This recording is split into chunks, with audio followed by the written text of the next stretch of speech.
आज हम लोग बात करेंगे पीएसएल के मैच 25 की, जो कि खेला गया इन बिटवीन कराची और इस्लामाबाद यूनाइटेड्स। अब ये बड़ा टाकरे का मुकाबला था। यहाँ पर सेकंड और थर्ड स्लॉट डिसाइड होनी थी कि इस्लामाबाद कुछ स्लॉट पे खड़ा होगा। तो इस्लामाबाद ने जो है जैसे ये मैच एंड किया तो इस्लामाबाद शोन के why they are united and why they are the champions, because उन्होंने मल्टीपल टाइम जो है वो ट्रॉफी लिफ्ट की है और ये भी रिकॉर्ड है 3 दफ़ा उन्होंने ट्रॉफी लिफ्ट की है पीएसएल की। अच्छा जी, अब यहाँ पर जब मैच शुरू होता है तो कराची पहले बैटिंग करती है, 150 रन बनाते हैं 6 विकेट्स के ऊपर अपने 20 ओवरों में। यहाँ पर सात बेग जो है वो ओपनिंग पे आते हैं जेसन रॉय के साथ। एक नया ही इन्होंने कम्बिनेशन क्रिएट कर दिया।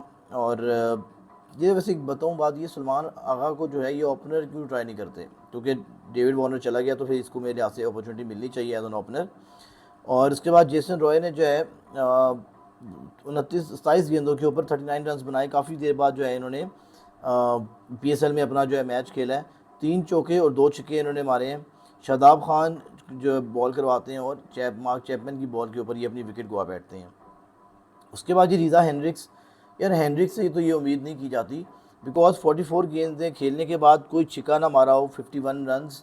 यही चीज़ अगर बाबर आजम कर रहा होता तो इनको दर्द होनी थी सारे हेटर्स को कि जी 54 बॉल सेल्फिश इनिंग है, कोई छिका नहीं मारा, रिस्क नहीं लिया, नीचे ग्राउंड पे खेलता रहा, आउट ना हो जाए, अपनी 50 बना ली, कौम के अपनी टीम के लिए क्या किया। ये सारी चीज़ें आपको बोलने को देखने को मिलती अगर आप बाबर आजम की इस तरह की इनिंग्स देखते तो यहाँ से आपको आइडिया होता है। देखें कि ऑन द गिवन डे कोई प्लेयर जितना मर्जी बड़ा हो, देखें नॉट आउट गया है 44 बॉल्स के ऊपर 51 रन हैं। और ये वही पिच है जहाँ पर समीर मिनहास ने रख रख के इनको मारा है, जो बच्चा है अभी अंडर 19 का लड़का है।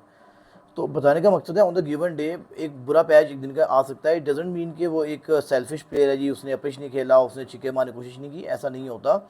हाँ, ऑन द गिवन डे मसले आ सकते हैं, कोई भी बड़े से बड़ा प्लेयर जो है फंस सकता है। तो अब वही हुआ रिज़ा हेनरिक्स के साथ। हेनरिक्स ने जी 51 रन की इनिंग खेली है जी 44 बॉल्स के ऊपर, 4 चौके मारे, कोई छिक्का मारने में कामयाब नहीं होते। सलमान आगा जो हैं, सलमान आगा वो 6 गेंदों के ऊपर 4 स्कोर बनाते हैं। और उसके बाद जो है आज़म खान की जी 34 बॉल्स के ऊपर 29 बॉल्स के ऊपर 34 रन हैं, 3 चौके जी और एक छिक्का मारे जिन्होंने अपनी इनिंग्स में, और 117 का स्ट्राइक रेट है। कोई इतना बड़ा स्ट्राइक रेट भी नहीं है, क्योंकि ये बड़े हिटर्स में आते हैं। अगर हम आज़म खान की बात करें, खुशदिल शाह की बात करें, तो ये पाकिस्तान के उन प्लेयर्स में आते हैं जिनको हम कहते हैं काफ़ी अच्छे हिटर्स हैं।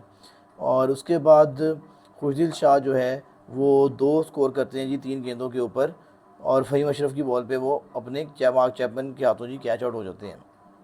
उसके बाद कैप्टन आते हैं जी। कैप्टन ने लास्ट मैच में बड़ी खूबसूरत इनिंग्स खेली थी और 5 बॉलों पे आज उन्होंने 8 स्कोर बनाई है, एक छिक्का सिर्फ हमारा है। और मोहम्मद हसनैन की बॉल पे जी मार्क चैपमैन का कैच पकड़ते हैं। आज तो मार्क चैपमैन ने काफ़ी कैचेस पकड़े हैं और काफ़ी अच्छी कह लें जी उन्होंने फील्डिंग भी की है, जैसे वो हमेशा करते हैं। कीवीज़ है तो कीवीज़ से एक्सपेक्टेशन तो आपकी यही होती है कि वो एक अच्छा रोल प्ले करेंगे अपनी बैटिंग या जो भी चीज़ों के अंदर।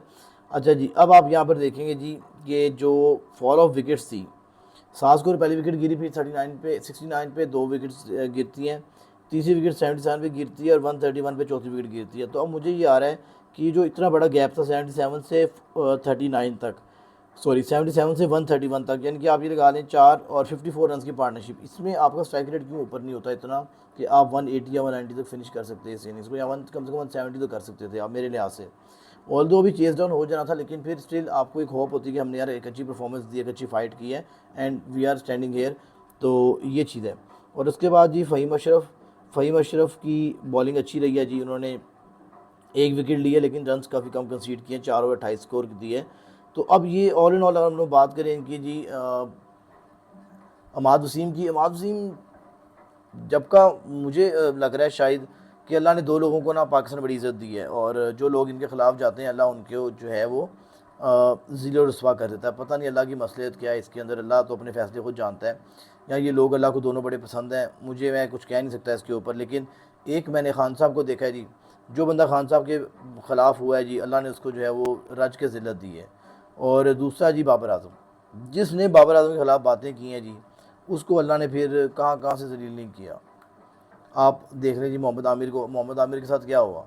मोहम्मद आमिर के साथ ये हालात हो गए थे कि उसको आजकल के नए बच्चे पकड़ पकड़ के छिक्के मार के कह रहे हैं कि भैया ज़रा लेकर तो आए ना गेंद।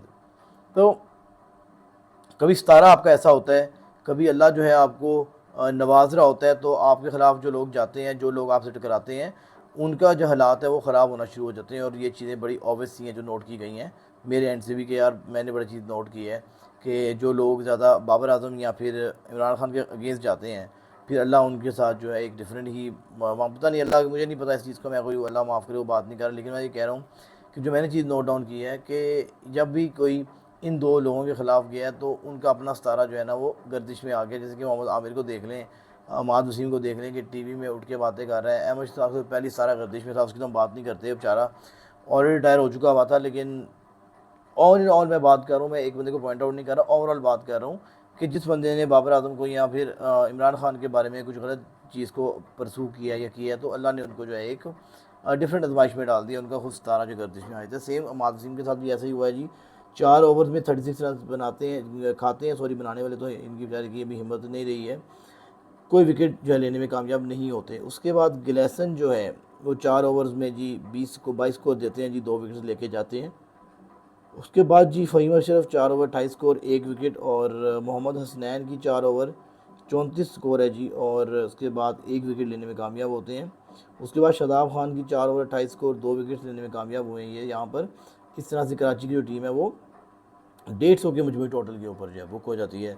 उसके बाद डेन कॉनवे जो है वो 53 बॉल्स के ऊपर 36 बनाते हैं जी, नॉट आउट जाते हैं। उसके बाद जो मेन जो जहाँ से लीडिंग फ्रॉम द फ्रंट वाला रोल अदा किया है वह जी समीर मिनहास का। समीर मिनहास ने क्या शानदार इनिंग खेली है, क्या उसने इनसाइड आउट खेली, क्या उसने जैम्पा को जो स्वीप मारी है, इनके रिवर्स स्वीप मारी है, तो कंप्लीट पैकेज लग रहा है। कमेंटेटर्स भी ये बात कर रहे थे जब उसने मीर हमज़ा को जो है एक कट का चौका मारा, तो यही कह रहे थे कि he is someone who is aware of the field placement and what he is doing. तो मेन जो हमारे पाकिस्तानियों में जो इशू आता है ना, जो मैंने नोट डाउन किया है, वो इनको यही नहीं पता कि ये क्या कर रहे हैं या क्या करना चाह रहे हैं। तो ये एक बड़ा एक कह लें कि अजीब सा लम्हा है जी, जिसके हमारे प्लेयर्स को पता ही नहीं कि हमने करना क्या है, कौन सी शॉट क्यों मारनी, कब मारनी, कुछ इस तरह से आइडिया नहीं होता हमें। उसके बाद जी मोहम्मद फ़ाइक जो हैं वो 5 गेंदों के ऊपर 8 गेंदों के ऊपर 5 स्कोर बनाते हैं। और हसन अली की जो है वो एक शॉर्ट बॉल जो मैनेज नहीं कर पाए, और उसको स्ट्रेट जो है जी उन्होंने खुशदिल शाह के हाथ में कैच पकड़ा दिया। और उसके बाद भी शादाब खान आते हैं जी, 16 गेंदों के ऊपर 31 स्कोर बनाते हैं, और एक चौका, और इनकी जो बैटिंग में जी 2 छक्के शामिल है विद स्ट्राइक रेट ऑफ 193। इन्होंने मैच को ख़त्म किया जी कितने 4 ओवर्स पहले। तो ये जी सारी स्टोरी है, ये सारी कहानी है, ये सारी रुदात है जो कराची के साथ हो गई है। और कराची जो है अब 6 पॉइंट्स के साथ जी 6 मैच खेलने के बाद स्टैंड कर रही है जी। नंबर दिखाइएगा जी, दोबारा पॉइंट टेबल देख लेते हैं पीएसएल का।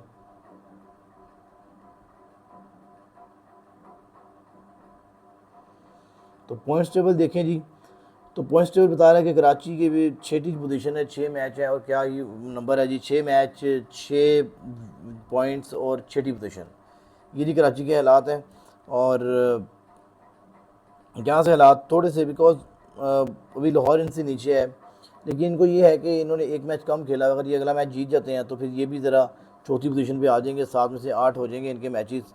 फिर जो है ये कोयटा को, हैदराबाद को और लाहौर को अच्छी टक्कर दे सकते हैं। तो देखें, मुझे भी लग रहा है कि जो मेरी 4 सेमीफाइनलिस्ट हो सकती हैं मोस्ट प्रोबेबली, वो पेशावर है, इस्लामाबाद है, मुल्तान सुल्तान है, और कराची है। लेट्स सी अब यहाँ पर क्या होता है जी। इस टाइम पे जो है वो पेशावर एक ऐसी टीम है जो ऑलरेडी क्वालिफाई कर चुकी हुई है।